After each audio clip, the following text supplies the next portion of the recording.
Oke, selamat malam Bang Ari. Selamat malam Bang. Bang Ari, boleh sedikit dijelaskan background Abang saat ini kepada rekan-rekan media Bang? Background Abang sebagai seorang Kapolsek yang saya tahu ya, boleh dijelaskan dulu Bang? Ya, Assalamualaikum, salam kenal. Saya AKBP Ari Tonang, saya Kapolsek Metro Kebayoran Baru. Saya bertugas di sini baru kurang lebih sebulan. Saya sebelumnya tugas di BNN, kemudian pernah juga di Bareskrim, pernah juga di Jakarta Utara, di Polres Jakarta Utara, dan pernah juga di Polres Wajo Sengkang di Makassar ya, Sulsel. Ya, Oke Bang Ari, kayaknya nih di sosok Bang Ari ada yang berbeda nih. Sebagai seorang Kapolsek Kebayoran Baru ya, katanya Bang Ari juga mempunyai hobi seorang pemusik. Bisa dijelaskan. Nah, gimana? Bang Ari bisa jelaskan nih sedikit nih tentang hobi bermusiknya nih. Aha, ya. Ya, jadi saya bersyukur ya sama Tuhan ya, saya dikasih talenta ya untuk bermusik. Memang saya sudah lahir dan besar di Jakarta Bang. Ya, saya lahir di Jalan Tambak di belakang Tugu Proklamasi Jakarta Selatan tahun 71. Kemudian tahun 74 saya pindah ke Tanjung Priok Jakarta Utara. Nah, saya sudah di sana saya bersekolah. Nah, waktu kelas 6 SD saya itu sudah bermain musik Bang. Musik lagu-lagu Kus Plus. Karena kebetulan ayah saya almarhum juga pencinta Kus Plus, pecinta juga Rolling Stone, pecinta juga The Beatles. Nah, kelas 6 SD saya kemudian bermusik. Nah, kalau ada malam Agustusan itu ada malam puncak pembagian hadiah ya. Kalau kita ada acara itu perlombaan yang Agustusan. Nah, Pak RW itu nyewa band untuk malam itu. Nah, kemudian saya sama teman-teman saya nyanyikan lagu Kus Plus 3-4 lagu. Nah, kemudian saya bermusik sampai SMA. SMA saya bermusik. Nah, kemudian setelah saya tamat SMA tahun 90, saya mendaftar polisi. Waktu itu kalau salah tahun 91 saya daftar polisi di Secaba di Polda Metro Jaya. Kemudian saya sekolah di SPN Batua Ujung Pandang ya, atau dulu sekarang di Makassar ya. 92 saya tamat dari Secaba sekolah sersan.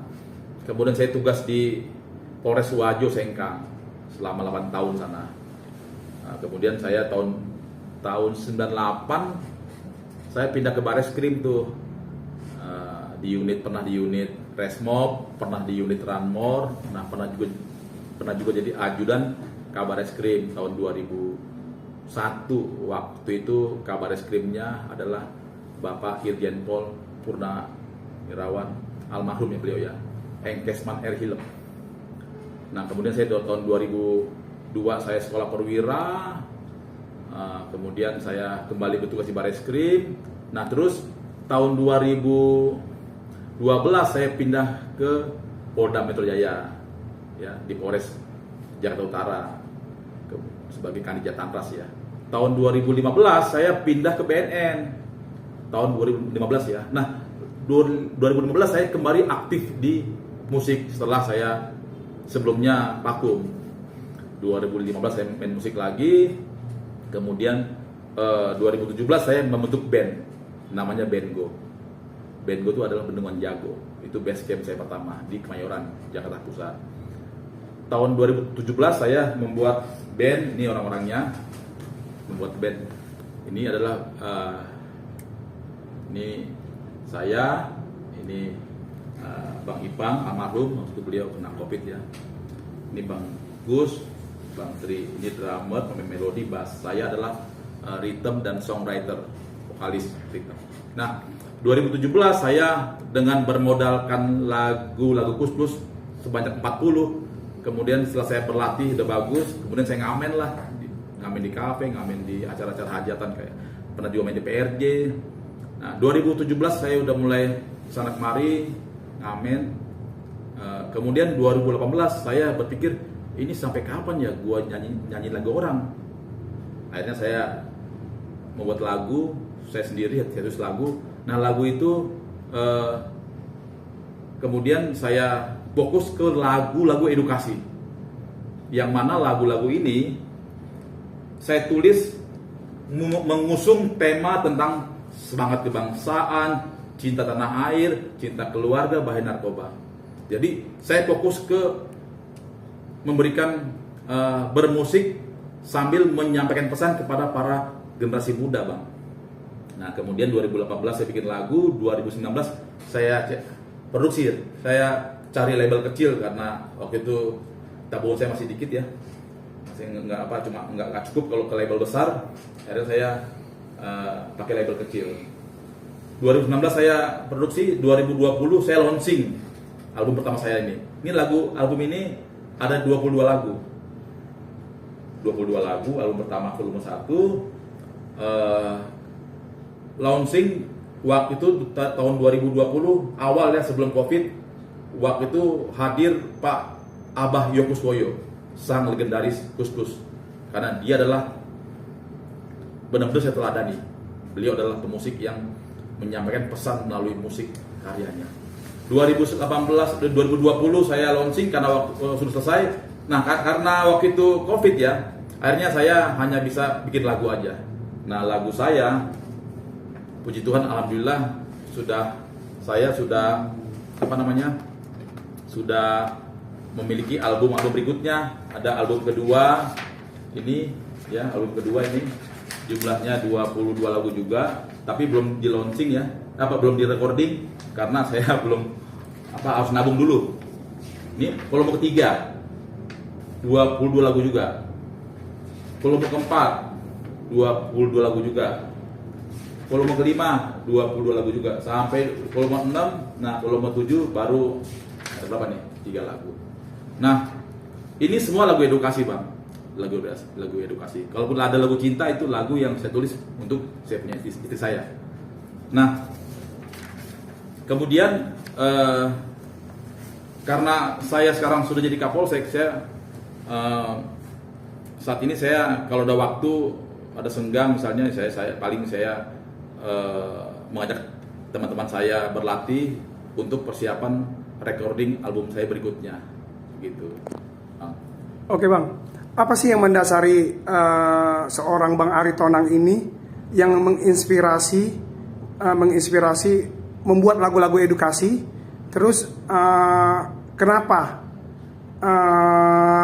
lagu ini diciptakan mungkin untuk para pahlawan atau siapa yang telah meninggal atau seperti apa? Terus inspirasinya dari mana sih, Bang Ari Tonang itu mendapatkan inspirasi menciptakan lagu edukasi ini? Ya, saya adalah fans banget sama Kus-Plus atau Kus Bersaudara, Kus-Bers. Saya sejak kecil sudah mendengar lagu-lagu Kus-Plus, dan lagu-lagu Kus-Plus itu banyak bertemakan nasihat, wejangan, Bang. Nah, karena saya suka dengan Kus-Plus, kemudian ya saya bikin lagu seperti yang dibuat oleh Kus-Plus. Contoh ya, di Kus-Plus itu ada lagu Nusantara yang berjilid-jilid, Nusantara 1 sampai 9. Saya Bengo sudah bikin lagu Nusantara 1 sampai 7. Nah, jadi saya sangat penggemar maniak dari Kus-Plus, Bang. Nah, tapi saya fokus, saya ingin lagu ke edukasi. Saya tidak ada lagu-lagu lain selain edukasi. Nah, saya ngangkat lagu tentang profil kayak seperti misalnya lagu saya tuh yang volume 7 ada judulnya Jenderal Hugeng. Itu saya bikin lagu karena beliau adalah, saya sangat kagum dengan beliau karena beliau adalah sosok yang saya teladani, Kapolri kami. Beliau bahkan dalam motonya pernah mengatakan gini, laksanakan tugasmu dengan baik, selesaikan tugasmu dengan baik, karena kita masih bisa makan nasi pakai garam. Saya bangga dengan beliau itu. Kemudian saya bikinlah lagu untuk sebagai dedikasi saya kepada beliau. Nah, banyak lagi saya jadi itu saya membuat lagu ya, saya ya kayak dakwah gitu lah. Saya berdakwah gitu loh, menyampaikan pesan-pesan Kamtibmas kepada generasi muda. Jadi saya kalau nyanyi itu saya prolog. Misalnya 20 detik saya menyampaikan lagu ini begini ya, sehingga nanti setelah mereka tahu lagu ini apa temanya, baru saya nyanyikan. Harapan saya ketika mereka selesai mendengar lagu saya, mereka ada yang nempel lah, ada himbauan. Contoh, saya punya anak 3, oke lah mereka ranking ya. Tapi kalau pulang sekolah dulu, kalau buang kalau taruh sepatu sembarangan, taruh baju sembarangan, saya bilang, memang kamu ranking ya, tapi saya nggak butuh kamu ranking, kamu juara. Yang saya inginkan sebagai orang tua adalah kamu harus bisa membedakan mana yang baik dan tidak. Buat apa kamu ranking kalau kamu nggak tahu kemana buang sampah? Kalau kamu bisa membedakan mana yang baik, mana yang tidak, kendati kamu pulang jam 3 pagi, saya tenang satu orang tua. Nah, ada di lagu saya itu, lagu judulnya Anakku dan Anak Muda. Jadinya memang anak saya suka keluar malam ya, tapi saya tenang karena dia bisa meyakinkan saya bahwa dia bisa membedakan mana yang baik dan tidak. Gitu. Ya. Oke. Mungkin buat Bang Arie Tonang sebagai seorang Kapolsek, ada pengalaman pribadi apa nih selama mungkin membawakan lagu-lagu ini? Mungkin ada pengalaman yang orang mungkin melihat, waduh Pak Arie Tonang, saya senang dengan lagu Bapak. Lagu Bapak begitu mengedukasi, lagu Bapak begitu mengena di hati saya. Ada nggak Pak pengalaman-pengalaman pribadi seperti itu? Ya sangat banyak ya, sangat banyak. Saya pernah main di PRJ, saya pernah main di acara hajatan orang menikah, saya pernah main di orang yang sunatan juga, pernah juri kafe. Mereka kan nggak tahu lagu saya nih, tapi mereka asik menikmati. Nah, mereka kemudian datang minta foto bareng, Pak saya suka lagunya Pak, nanti kalau ada acara saya undang Bapak ya. Nah, saya senang sekali. Bahkan saya saking senangnya, saya sangat bangga sekali kalau lagu saya dinyanyikan orang. Saya pernah ada orang yang dari komunitas motor Kawasaki tua minta saya buatkan lagu, saya bikinin gratis buat kamu. Lu kok gratis Pak? Tolong kalau bisa jangan pakai judul Kawasaki Pak, itu kan merek Pak. Nggak apa-apa, saya ikhlas kok, pakai aja. Ya, ada lagunya di volume 6 itu. Nah jadi intinya saya sangat berkesan pada banyak orang yang begitu saya habis tampil, mereka ingin, Pak beda bagus Pak, suara bagus Pak, apa namanya, lagunya bagus Pak, senang saya Pak. Nah saya juga jadi senang jadinya. Jadi itu semakin menstimulasi saya untuk bikin lagu terus sebagai edukasi. Gitu. Dan saya nggak peduli lagu saya ini nggak laku. Tugas saya adalah sebagai musisi berkarya membuat lagu edukasi. Mau orang nggak kenal saya nggak apa-apa. Yang penting saya tetap berkarya membuat lagu edukasi. Karena bagi saya lagu edukasi itu nggak basi, tidak basi. Dan saya benar-benar tulus membuat lagu ini agar para kita punya anak muda, generasi muda itu, harapan saya setelah mereka bekerja, mereka punya jiwa seni dan mereka bisa membedakan mana yang baik dan tidak. Pada akhirnya ini akan membuat karakter building, membangun karakter anak muda Indonesia untuk bisa ngangkat derajat bangsa dan negara kita melalui musik edukasi. Demikian Pak. Oke Bang, sebagai seorang abdi masyarakat yang mempunyai tuntutan dan tugas yang mungkin bisa dikatakan sangat padat, gimana sih cara ngebagi waktu antara mungkin hobi dan tugas seperti apa buat seorang Bang Arie Tonang sebagai seorang Kapolsek? Ya, saya itu kadang-kadang saya waktu itu saya tugas Bang, itu kan utama Bang ya. Nah saya di sela-sela saya istirahat, saya selalu dengar musik Bang, dengar musik. Nah ketika saya dengar musik, nah saya itu pasti saya ada kayak maniak ya, bikin lagu. Contoh, kalau misalnya saya bikin lagu mau bikin lagu dengan inspirasi lagu dari Kus misalnya, kapan kita berjumpa lagi. Nah saya kemudian cari nada lain yang mirip kayak gitu, kemudian saya bikin lagu seperti itu contohnya. Intinya saya kalau masalah membagi tugas antara tugas dengan hobi saya musik, saya bisa bagi-bagi Bang. Bahkan saya waktu saya tugas di BNN 8 tahun, itu kalau saya ada tugas ke Kalimantan, ke Aceh, ke Riau, kemana-mana, saya di pesawat bikin lagu Bang. Jadi teman-teman saya pada tidur, entah waktu pulang mau pergi ke Jakarta, saya di pesawat bikin lagu saya. Oke Bang Arie Tonang, ada inspirasi seorang musisi nggak selain mungkin Kus Plus atau siapapun mungkin dari luar dari Indonesia yang mungkin seorang Bang Aritonang kagumi? Yang saya kagumi ya, dari kecil tuh saya suka John Lennon, kemudian Paul McCartney, kemudian di Rolling Stone ada Mick Jagger ya, kemudian ada juga ABBA, ada juga Boney M. Itu lagu-lagu yang saya tulis itu terinfluence dari mereka, Bang. Ya, tokoh-tokoh tadi saya sampaikan tadi, Bang. Kalau di Indonesia Kus Plus, Bang. Itu saya kayaknya kalau nggak denger lagu itu kayaknya sehari kayaknya kayak gimana gitu, Bang. Pasti saya denger, Bang. Pasti. Cuma itu, Bang. Oke. Mungkin ya udah. Oke, Bang, mungkin dari saya terakhir harapan buat musisi-musisi muda generasi zaman sekarang, bisa dikatakan generasi Gen Z, melihat saat ini mungkin harus seperti apa mungkin, Bang, untuk di bidang kategori musik.